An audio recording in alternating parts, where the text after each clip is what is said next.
नमस्कार श्रोत्यांनो, आपण पाहत आहात चॅनल डीसी समाधान. आज आपण थोडासा वेगळा विषय घेतलेला आहे. त्या विषयाचं नाव आहे कृत्रिम मेंदू म्हणजेच आर्टिफिशियल इंटेलिजन्स आणि मानवी बुद्धी. आता आर्टिफिशियल इंटेलिजन्स अलीकडे नव्याने येत आहे तंत्रज्ञान.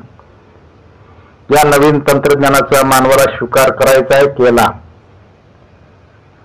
पूर्वी जे यंत्रयुग आलं, औद्योगिक क्रांती झाली, यंत्रयुग आलं, त्या यंत्रानं मानवी प्रगतीला बऱ्यापैकी हातभार लावलेला आहे.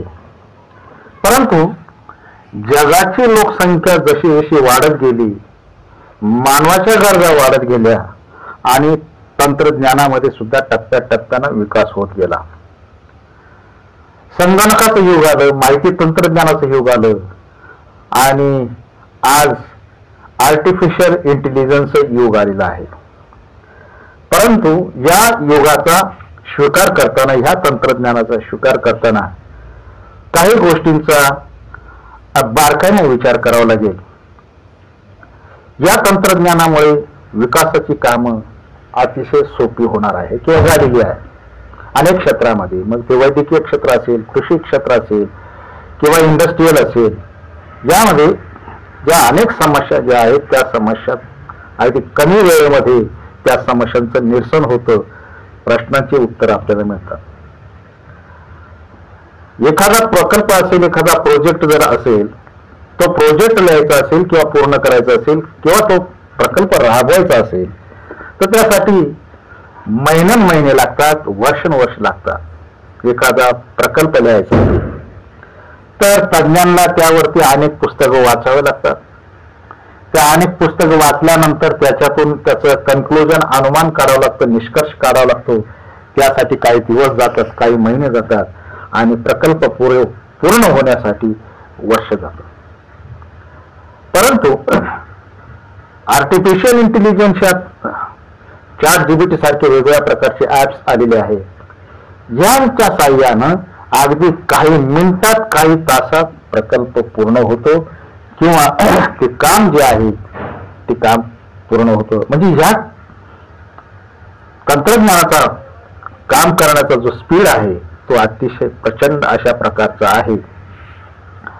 परंतु त्यासाठी लागणारं, ते ऑपरेट करण्यासाठी लागणारं मनुष्यबळ कसं निर्माण झालं पाहिजे किंवा पाठीमागची जी पिढी आहे किंवा येणारी ज्या पिढ्या आहेत त्या पिढ्यांना त्याचं ज्ञान किंवा त्याची ओळख, त्याचं बेसिक ज्या मुलांना झालं पाहिजे तशा पद्धतीत त्यांना शिक्षण दिलं गेलं पाहिजे की हे तंत्रज्ञान स्वीकारण्याबरोबर ते ऑपरेट करणारी जी पिढी आहे ती पिढी कशी निर्माण झाली पाहिजे किंवा आता जे कामावर आहेत त्यांना प्रशिक्षण देऊन त्यांनाही त्या प्रवाहात, विकासाच्या प्रवाहात कसं ठेवता येईल याचाही विचार हे तंत्रज्ञान स्वीकारण्याबरोबर करावा लागेल. मुलांना बेसिक शिक्षण द्यावं लागेल. ते कसं ऑपरेट करायचं, कसं हाताळायचं, कसं योग्य पद्धतीनं त्यावरती काम करायचं हे त्यांना, हे ज्ञान त्यांना त्यांच्याकडून संपादन झालं पाहिजे. त्यातून काय होतं, मुलांची सृजनशीलता वाढते, क्रिएटिव्हिटी वाढेल आणि नवनिर्मिती जी आहे त्या मुलांना करता येईल. ते लॉजिक मांडत जाते. प्रत्येक प्रश्नामध्ये, प्रत्येक समस्येमध्ये लॉजिक असेल.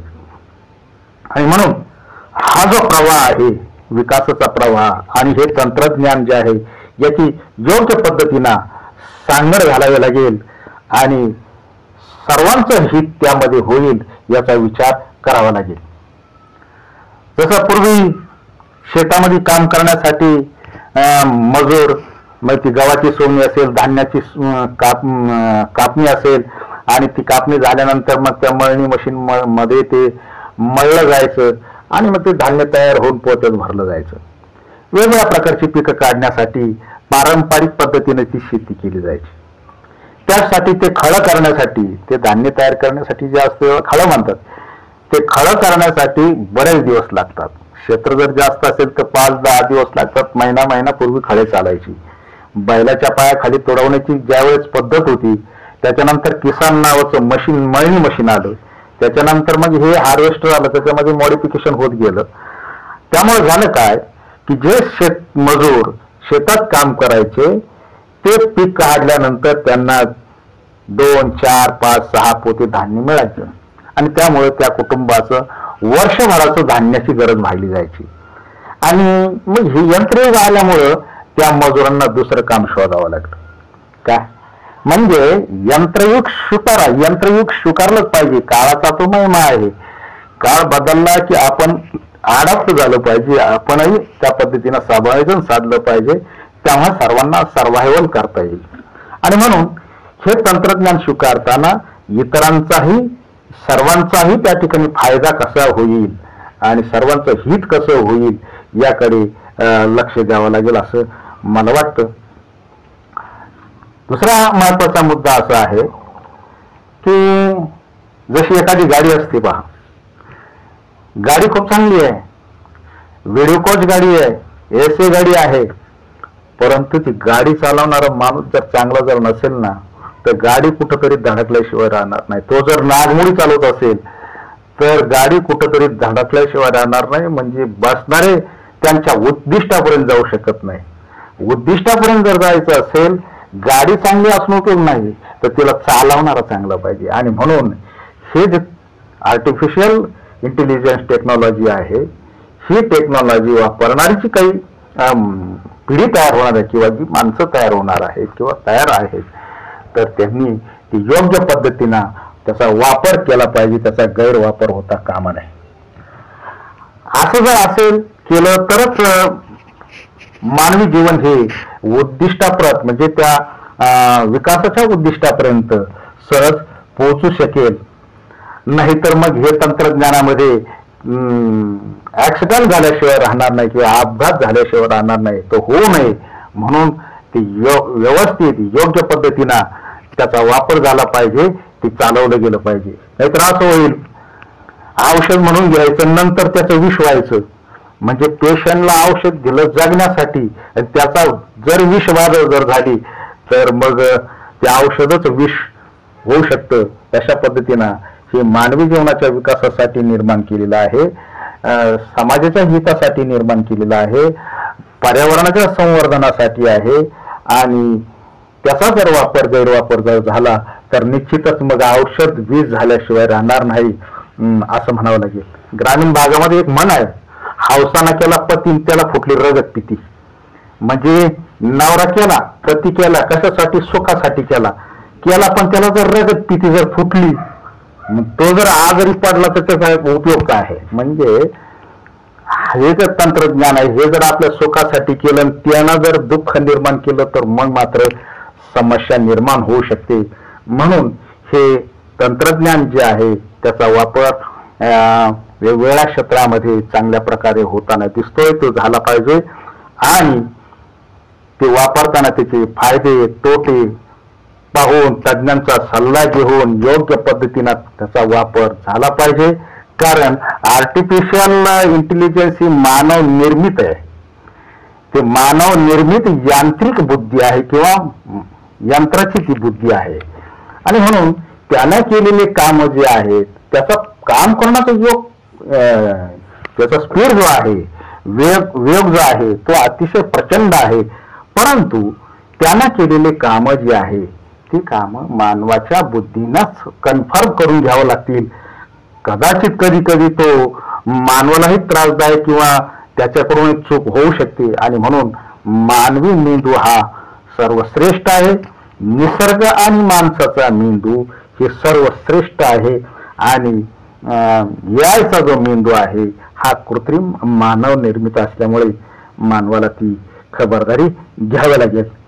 आणि ह्या तंत्रज्ञानाचे दुर्गामी परिणाम जे आहेत, चांगले वाईट परिणाम जे आहेत, या दुर्गामी परिणामांचाही विचार करावा लागेल. भावी आयुष्यामध्ये किंवा भावी जीवनामध्ये प्रत्येकाला त्याचा चांगल्या पद्धतीने उपयोग झाला पाहिजे. आणि त्यातून विकासाची गती ही वाढली गेली पाहिजे. हे तंत्रज्ञानाचे एक चक्र आहे.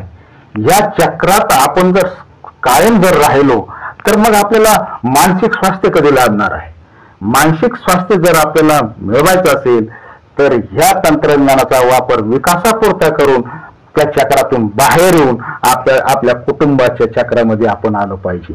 कारण आपल्या कुटुंबाचं चक्र हे आपलं खरं चक्र आहे, हे विकासाचे चक्र आहे. फक्त विकास म्हणून पाहायचे त्याच्याकडे. त्यामुळे मानवी जीवनाची सुलभता, मानवी जीवन सुलभ होईल, विकासाची गती वाढेल एवढ्या पुरतच. परंतु सर्वस्व जीवन ही तंत्रज्ञान आहे असं जर मानलं तर मग मात्र आपल्याला मानसिक स्वास्थ्य लाभणार नाही असं मला वाटतं. त्या चक्रातून बाहेर पडलं पाहिजे आणि मानवी चक्रात आलं पाहिजे, कुटुंबात आलं पाहिजे. आपली आजी असते पहा घरी, आणि ती आजी काय करायची, कोणी आजारी पडलं तर ती आजीबाईचा बाटवा, तिच्याकडे ती बाटवा असायची, त्याच्यामध्ये वेगवेगळ्या प्रकारची सर्दीची औषधं, खोकल्याची औषधं, सगळ्या प्रकारची औषधं तिच्याकडे असते. ती औषधं द्यायची. औषध दिल्यानंतर तो मायेने हात तिच्या डोक्यावरून फिरायची, आजार बरा व्हायचा. तसं हे AI तंत्रज्ञान जे आहे, हे AI तंत्रज्ञान किंवा आर्टिफिशियल इंटेलिजन्स, ChatGPT जे आहे, हे तुम्हाला आजारी पडल्यानंतर औषध सांगेल, उपचार कोणता करायचा ते सांगेल, परंतु गोळ्या आणून देणार नाही, गोळी घ्यायला पाणी पण देणार नाही, माया ममतेचा हातही आपल्या डोक्यावरून फिरणार नाही. कारण ते निर्जीव आहे, ते यंत्र आहे, संवेदनाहीन आहे, त्याला भावनांचा त्याच्याकडे अभाव आहे. शेवटी आजी आजोबाचा हात जो आहे तो आपल्या डोक्यावरून फिरला गेला पाहिजे. त्यामुळे आपल्याला कुटुंबात गेलं पाहिजे. आजी आजोबा हे तर आपले खरे ChatGPT होते पूर्वीचे, जुन्या काळात. कोणताही प्रश्न त्यांना विचारायचा म्हणजे त्या नातवांच्या प्रश्नाचे उत्तर द्यायचे, त्यांच्याशी चॅटिंग करायची, आजी आजोबाशी चॅटिंग करायची. म्हणजे ते काय करायचे, आपल्या प्रश्नांची उत्तर द्यायची. म्हणजे ते खरे ज्ञानाचे कोश होते.